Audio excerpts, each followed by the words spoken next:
এই দেখুন বন্ধুরা, ঢ্যাঁড়স চিংড়ির তরকারিটা একেবারে রেডি হয়ে গেছে খাওয়ার মতো। এবার আমি উনান থেকে নামিয়ে নিলাম। হালকাই ঝোল রয়েছে বন্ধুরা, এইভাবে ট্রাই করে দেখবেন, পুরো মাংসের মতো লাগে।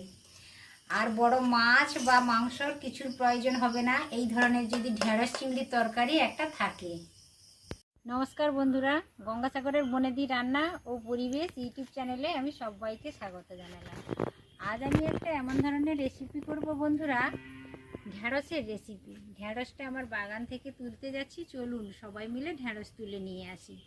এখন তো মেঘলা ওয়েদার, তো বৃষ্টি হচ্ছে, সব সময় বৃষ্টি হচ্ছে, মেঘলা ওয়েদার। বাগান থেকে একবার ঘুরে আসি, চলুন।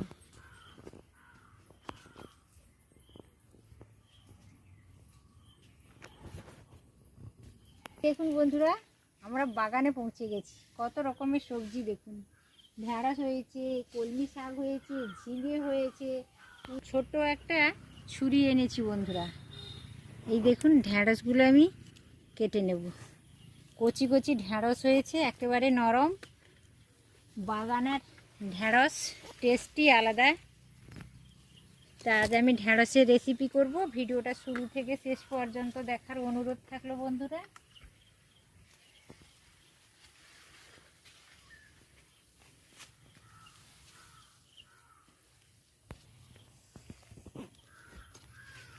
দেখুন, একেবারে নরম কচি কচি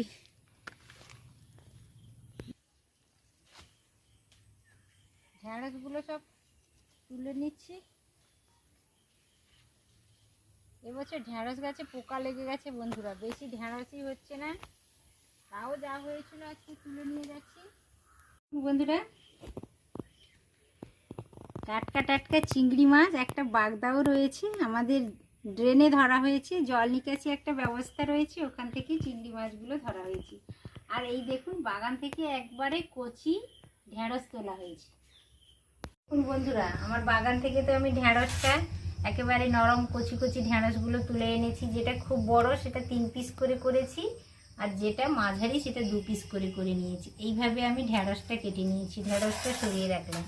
আর এই দেখুন, এগুলো কড়া চিংড়ি, এটা ভেনামি চিংড়ি নয়, এটা কড়া চিংড়ি, আমাদেরই ধরা, আমাদের ড্রেন থেকে ধরা হয়েছে কড়া চিংড়ি। একটা বাগদা চিংড়িও আছে এর মধ্যে, আমি ভালো করে খোসা ছাড়িয়ে নিয়েছি। ঢ্যাঁড়স কাটা হয়ে গেছে, চিংড়িও খোসা ছাড়ানো হয়ে গেছে। এই দেখুন, একটা মাঝারি সাইজের টমেটো আমি ডুমু ডুমু করে কেটে নিয়েছি। একটা বড় সাইজের পেঁয়াজ কেটে রেখেছি। 1 চামচ 3-4 কোয়া রসুন আমি থেতো করে নিয়েছি। আর 1 টেবিল চামচ আদা বাটা নিয়েছি। 2টো কাঁচা লঙ্কা চিড়ে নিয়েছি, 2টো কাঁচা লঙ্কা গোটা নিয়েছি। তো ঢ্যাঁড়স আপনারা তো সবাই বিভিন্ন ধরনের রান্না করে খান। আজ আমি কিভাবে রান্না করছি সেইটাই সবার সাথে শেয়ার করছি। এইভাবে ঢ্যাঁড়স রান্না করলে কিন্তু খেতে অসাধারণ লাগে। এইভাবে ঢ্যাঁড়স একবার রান্না করে ট্রাই করে দেখবেন, আমি যেইভাবে করছি। তো বন্ধুরা, ভিডিওটা যদি ভালো লেগে থাকে তাহলে অবশ্য আমার চ্যানেলকে সাবস্ক্রাইব করবেন, ভিডিওতে একটি লাইক দেবেন, আর পরিচিতদের মধ্যে শেয়ার করতে ভুলবেন না। আর ভিডিওটা কেমন লাগলো সেটা অবশ্য কমেন্টের মাধ্যমে আমাকে রিপ্লাই করবেন। এই দেখুন, উনানে একটা কড়াইও বসিয়ে দিয়েছি। আর জ্বালন আমি লাগানোর জন্য এই যে চেষ্টা করছি, পাতাটা ধরানোর চেষ্টা করছি। তো বন্ধুরা, সমস্ত কিছু তো উপকরণ উপাদান আমার দেখানো হয়ে গেছে। এবার রেসিপির মূল পর্বে আমরা চলে যাই।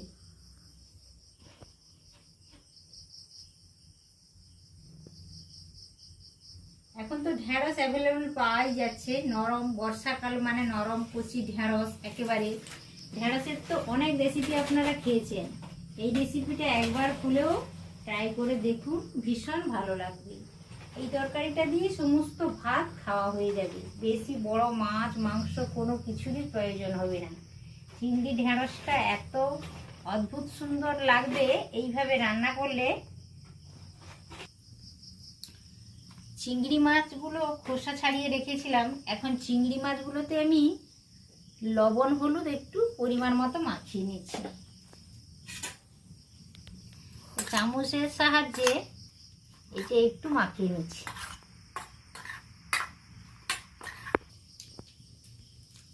কড়াইটা বেশ গরম হয়ে গেছে। এই পর্যায়ে আমি 2 টেবিল চামচ তেল দিয়ে দিলাম। তেল থেকে ধোঁয়া বেরোতে শুরু করেছে, তেলটা বেশ ভালো গরম হয়ে গেছে। এখন আমি ঢ্যাঁড়সটা তুলে দিলাম। প্রথমত আমি বেশ 4-5 মিনিট ধরে ঢ্যাঁড়সটাকে ভালো করে ভেজে নেব।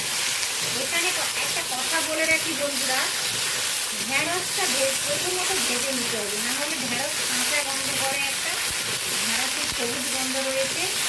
এখন কিন্তু ঢ্যাঁড়সের লবণ কোনো কিছুই দেওয়া যাবে না।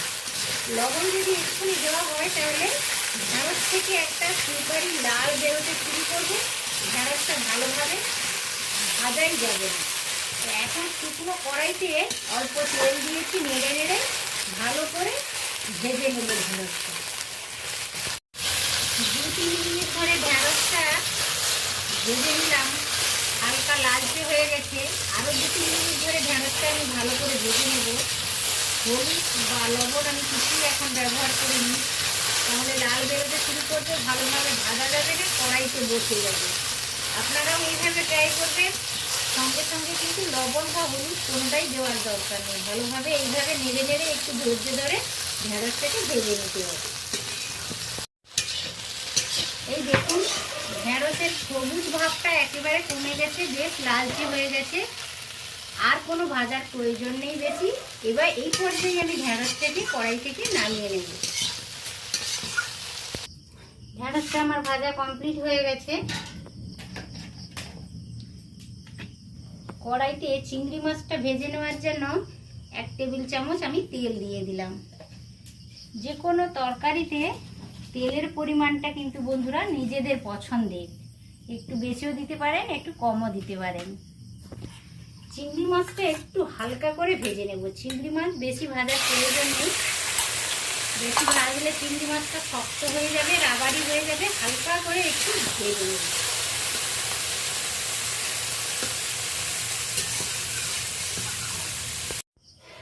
দেখুন বন্ধুরা কড়াইটা পরিষ্কার করে আমি আবারও বসিয়ে দিয়েছি। ঢ্যাঁড়সটা ভালোভাবে ভেজে নিয়েছি, চিংড়ি মাছটা হালকা করে ভেজে নিয়েছি।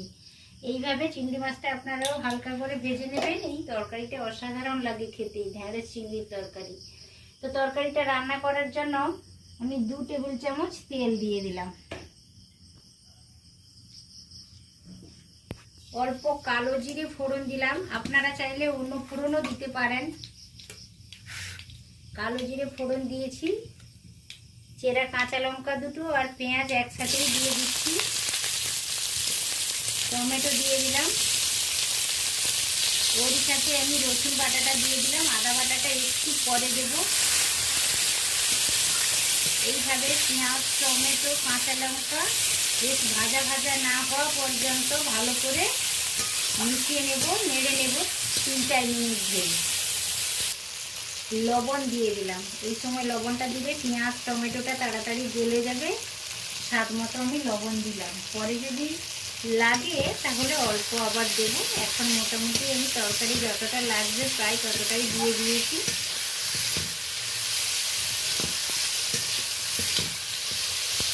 পেঁয়াজ টমেটো বেশ ভাজা ভাজা হয়ে গেছে, লালচে হয়ে গেছে। এই পর্যায়ে আমি আদা বাটাটা দিয়ে দিলাম। আদা বাটাটা দেওয়ার পরে ভালো করে মিশিয়ে নেব।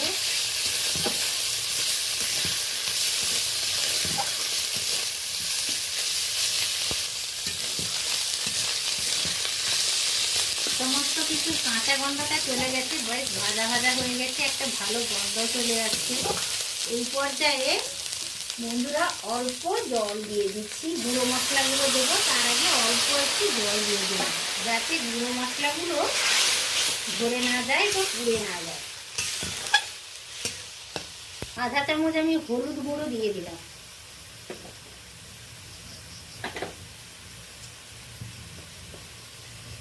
আধা চামচের কম আমি ঝালের জন্য গুঁড়ো লঙ্কাটা ব্যবহার করলাম।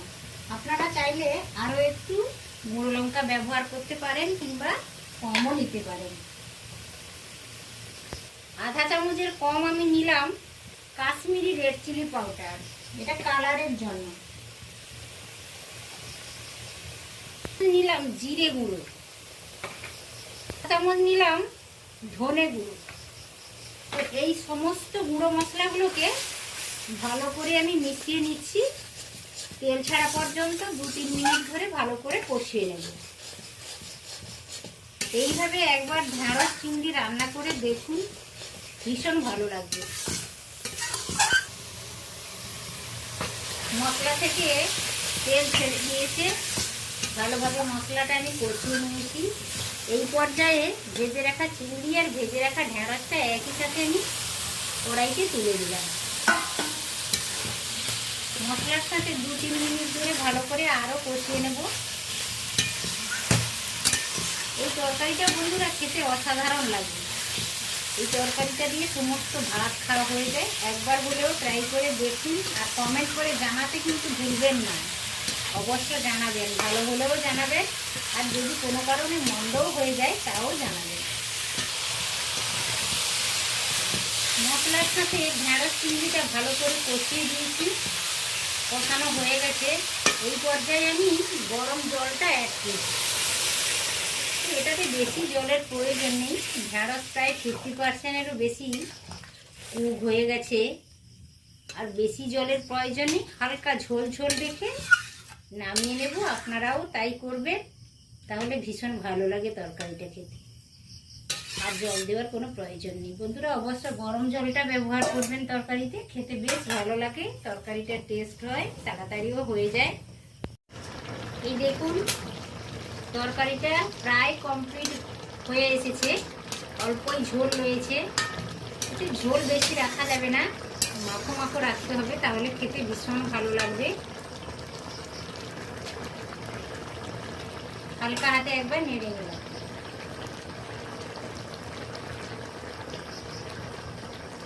তরকারিটা একেবারে রেডি হয়ে গেছে বন্ধুরা। ঢেঁড়স চিংড়ির তরকারি এইভাবে একবার হলেও ট্রাই করে দেখবেন, বেশ ভালো লাগবে। তো এই পর্যায়ে আমি তরকারিটা উনান থেকে নামিয়ে নেব। তরকারিটা একেবারে রেডি হয়ে গেছে, খাওয়ার মতো রেডি হয়ে গেছে। এই দেখুন বন্ধুরা ঢেঁড়স চিংড়ির তরকারিটা একেবারে রেডি হয়ে গেছে খাওয়ার মতো। এবার আমি উনান থেকে নামিয়ে নিলাম। হালকাই ঝোল রয়েছে বন্ধুরা, এইভাবে ট্রাই করে দেখবেন, পুরো মাংসের মতো লাগে। আর বড় মাছ বা মাংসর কিছুর প্রয়োজন হবে না এই ধরনের যদি ঢেঁড়স চিংড়ির তরকারি একটা থাকে। এই দেখুন বন্ধুরা ঢেঁড়স চিংড়ি তরকারিটা আমার একেবারে রেডি হয়ে গেছে। আমি উনান থেকে নামিয়েও এনেছি, স্ট্যান্ডিং টাইমে রেখেছিলাম 2 মিনিট।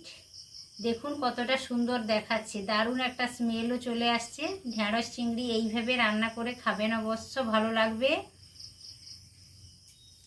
এই পর্যন্ত, আবার দেখা হবে অন্য কোনো ভিডিওতে, অন্য কোনো রেসিপির সাথে। আপনারা সুস্থ থাকুন, ভালো থাকুন। আমার চ্যানেলটিকে অবশ্য সাবস্ক্রাইব করে রাখবেন নিত্য নতুন ভিডিও পাওয়ার জন্য। আর ফ্রেন্ডসদের মধ্যে শেয়ার করার চেষ্টা করবেন। আর ভিডিওটা কেমন লাগলো অবশ্য কমেন্টের মাধ্যমে সেটা জানাবেন, আর ভিডিওতে একটি লাইক দেবেন।